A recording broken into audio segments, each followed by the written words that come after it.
معزز دوستو، السلام علیکم۔ آج ہم اور آپ ایک ایسے نظریہ پر بحث کر رہے ہیں جو کئی صدیوں سے حل طلب چلا آ رہا ہے۔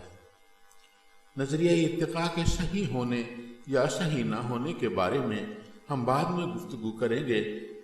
فی الحال ہم اس نظریہ کے خالق کے بارے میں ایک مضبوط اور کھلی بحث کرنے کا ارادہ رکھتے ہیں۔ یہ اتنا بھاری بھرکم نظریہ ہے کہ زندگیوں میں عمل تخلیق کے بعد فوراً ہی زندہ چیزوں میں عمل ارتقاء لاگو ہو جاتا ہے۔ عمل ارتقاء عمل تخلیق کے بعد سب سے زیادہ اثرات کا حامل ہے۔ اگر کوئی یہ خیال کرے کہ ارتقاء اللہ تعالیٰ کی ضد یا اللہ تعالیٰ کے مقابلے کی کوئی چیز ہے تو یہ خیال کرنے والے کی بھول، غلط بات اور انتہائی لغو خیال ہوگا۔ یاد رکھنا چاہیے کہ عمل ارتقاء بھی دوسری مخلوقات کی طرح اللہ تعالیٰ کی ایک تخلیق ہے اور ایک عمل ہے۔ واضح ہونا چاہیے کہ یہ عمل ہر مخلوق کے اندر اس کی پیدائش کے فوراً بعد شروع ہو جاتا ہے، اور یہ عمل بھی اللہ تعالیٰ کے حکم کے تابع ہوتا ہے۔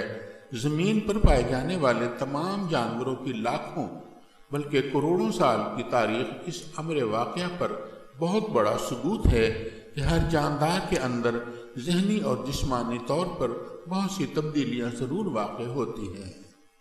ہم سب سے پہلے تو یہ مشاہدہ کرنے کی کوشش کرتے ہیں کہ یہ نظریہ کس سائنسی شخصیت یعنی کس سائنسدان نے پیش کیا۔ میڈیکل کی کورس کی کتابوں میں اس نظریہ کو ڈارون کے ساتھ جوڑا جاتا ہے، لیکن کسی کے ساتھ نتھی کرنے سے یہ نظریہ اس شخصیت کی ملکیت نہیں بن جاتا۔ جہاں تک میری معلومات کا تعلق ہے، چارلس رابرٹ ڈارون ایک جیولوجسٹ کے ساتھ ساتھ بیالوجسٹ بھی تھا۔ 12 فروری 1809 عیسوی میں برطانیہ کے شہر شروزبیری میں پیدا ہوا اور 19 اپریل 1882 عیسوی میں فوت ہوا۔ ڈارون نے 1859 عیسوی میں اپنی کتاب آن دا اوریجن آف سپیشیز میں اپنی ایوولوشن تھیوری یا نظریہ ارتقاء پیش کیا۔ اس کتاب میں پیش کیا گیا یہ نظریہ ارتقاء انسانوں کے بارے میں نہیں بلکہ پودوں کے بارے میں تھا۔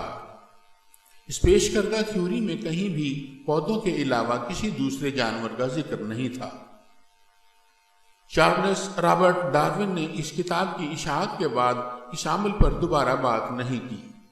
اس نے ہمیشہ لائف سائنسز کے ذریعے ڈائیورسٹی آف لائف پر بات کی۔ 1859 عیسوی میں پودوں کے بارے میں نظریہ ارتقاء پیش کرنے کے بعد ڈارون کے ایک کولیگ الفریڈ رسل والک نے ڈارون کو اپنا لکھا ہوا ایک مضمون ارسال کیا جس میں یہی نظریہ پیش کیا گیا، لیکن اس میں بھی پودوں کے علاوہ کسی دوسری سپیشیز خاص طور پر انسان کا کوئی ذکر نہیں تھا۔ ڈارون بنیادی طور پر ایک جیولوجسٹ یعنی جغرافیہ دان تھا جسے بیالوجی کی نسبت سے پودوں کے علاوہ انسانوں اور دوسرے جانداروں کے ساتھ بھی تھوڑی بہت رغبت تھی۔ اس کے والد کے بیان کے مطابق وہ ہر وقت بوٹینیکل گارڈن میں گھسا رہتا تھا۔ اسے انسانوں کی نسبت پودوں میں زیادہ دلچسپی تھی۔ بیالوجی اس کے لیے ایک ثانوی درجہ رکھتی تھی۔ جانوروں میں اس نے صرف ارتھ وارم پر ریسرچ کی تھی، لیکن الفریڈ رسل ویلک کے ارسال کردہ مضمون کی اسٹڈی کے بعد ڈارون نے انسانوں اور دوسرے جانوروں میں عمل ارتقاء کے وقوع پذیر ہونے کا سرسری سا ذکر کیا۔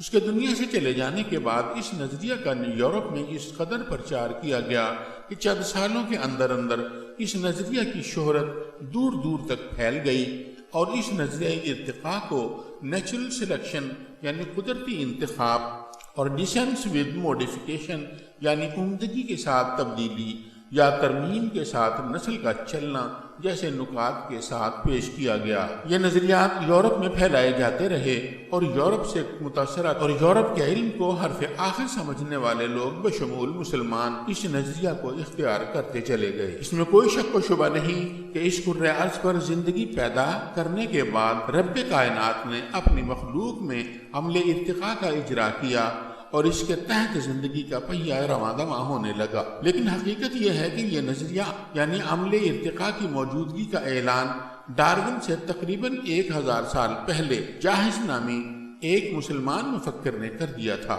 حیرت اس بات پر ہے کہ بند پڑی تاریخی کتابوں کی سیاہیوں میں گم جاہز کا یہ نظریہ ارتقاء ڈارون کے نظریہ سے مشابہ بلکہ اس سے کہیں بڑھ کر جامع ہے۔ جاہز کا اصل اور پورا نام ابو عثمان عمر بحر الکنانی البصری تھا۔ وہ بصرہ میں 776 عیسوی میں پیدا ہوئے۔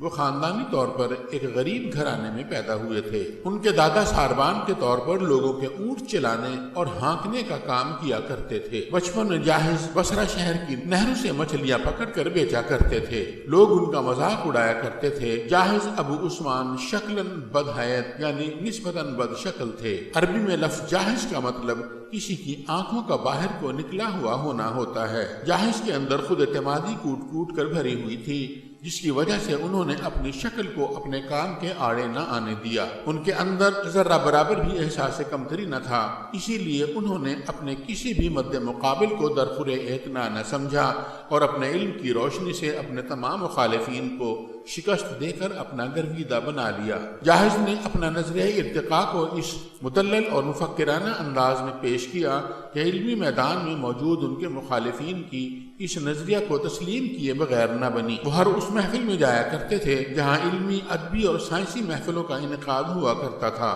جاہز نے عباسی دور سلطنت میں آنکھ کھولی تھی اور یہ دور اس وقت اپنے عروج پر تھا۔ خلیفہ ہارون الرشید، خلیفہ مامون الرشید اس وقت یکے بعد دیگرے خلیفہ بنے۔ اسلامی دور میں یہ دور مکمل طور پر علم و ادب کے عروج کا زمانہ تھا۔ بغداد میں ہر طرف لائبریریوں کا دورہ تھا۔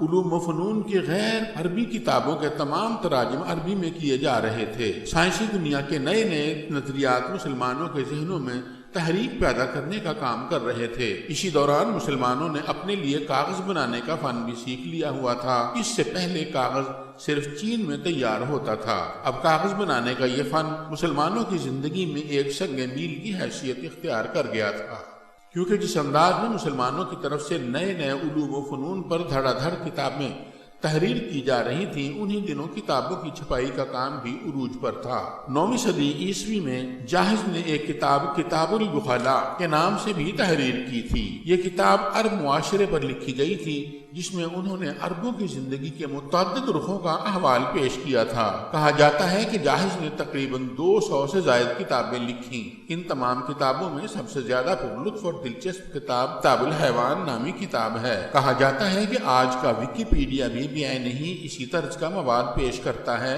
جیسا کہ جاہز کی کتاب الحیوان میں پیش کیا گیا ہے۔ یہی وہ کتاب ہے جس میں جاہز نے اپنا نظریہ ارتقاء بھی پیش کیا ہے۔ جاہز کے نظریہ ارتقاء کے عین مطابق تمام جاندار اپنی زندگی کی بقا کی خاطر اور خوراک تک بآسانی رسائی کے لیے اپنے تئیں مکمل کوشش کرتے ہیں۔ انہوں نے اپنی کتاب الحیوان میں تقریباً 350 جانوروں پر بحث کی ہے۔ انہوں نے تحریر کیا ہے کہ ہر جاندار اپنی زندگی کی بقا کی خاطر پوری اور مکمل کوشش کرتا ہے۔ اسی کوشش کی وجہ سے کئی جانور ایسے بھی ہیں جنہیں ہم درندے کہتے ہیں، اور کبھی دوسرے جانوروں کو خوراک بھی بنا لیتے ہیں اور کبھی وہ خود دوسرے جانوروں کی خوراک بن جاتے ہیں۔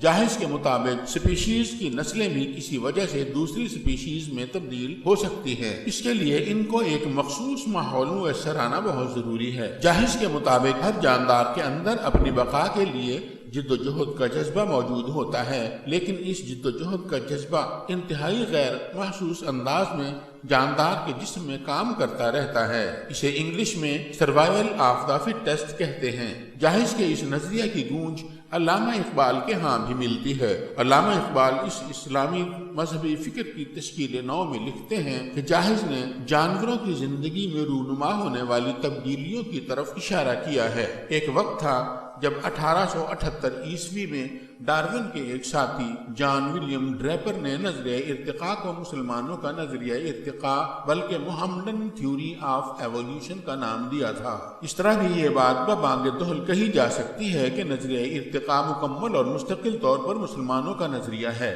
لیکن تاریخ کی کتابوں سے یہ کہیں بھی ثابت نہیں ہوتا کہ ڈارون نے جاہز کی کتابوں سے اکتساب کر کے یہ نظریہ پیش کر دیا ہو۔ یہ بھی حقیقت ہے کہ ڈارون عربی زبان بھی جانتا تھا، لیکن یہ دعویٰ ثابت نہیں کیا جا سکتا کہ انہوں نے جاہز کی کتابیں پڑھ کر نظریہ ارتقاء پیش کیا ہو۔ ضرورت اس امر کی ہے کہ ہم مسلمان اس نظریہ کو صرف اس لیے رد نہ کر دیں کہ یہ نظریہ ایک غیر مسلم نے پیش کیا۔ بلا شبہ یہ ہماری کمزوریاں ہیں کہ ہم اپنے اسلاف کی فرمودہ تعلیمات کا پہرا نہ دے سکے اور ان کی حفاظت نہ کر سکے، ورنہ مسلم اسلاف کی خدمات کو فراموش نہیں کیا جا سکتا۔ اور یہ یقین رکھنا چاہیے کہ ہمارے اسلاف بھی دنیا کے کسی دوسرے سائنسدان سے کسی طرح بھی کم ذہین اور کم قابل نہیں ہیں۔ نظریہ ارتقاء کو قبول کرنا چاہیے کہ یہ نظریہ واقعی کائنات میں حقیقتاً کار فرما ہے، اور یہ بھی اللہ تعالیٰ کا پیدا کردہ اور اسی قادر مطلق کا اطلاق کردہ عمل ہے جس نے پوری کائنات کا نظام سیٹ کر رکھا ہے۔ عزیز دوستو، یہ آرٹیکل یہاں مکمل ہوا۔ انشاءاللہ جلد ہی ایک نئے آرٹیکل کے ساتھ آپ کی خدمت میں حاضر ہوں گے۔ تب تک کے لیے اجازت دیجیے، اپنا خیال رکھیے گا، دعاؤں میں یاد رکھیے گا۔ اللہ حافظ۔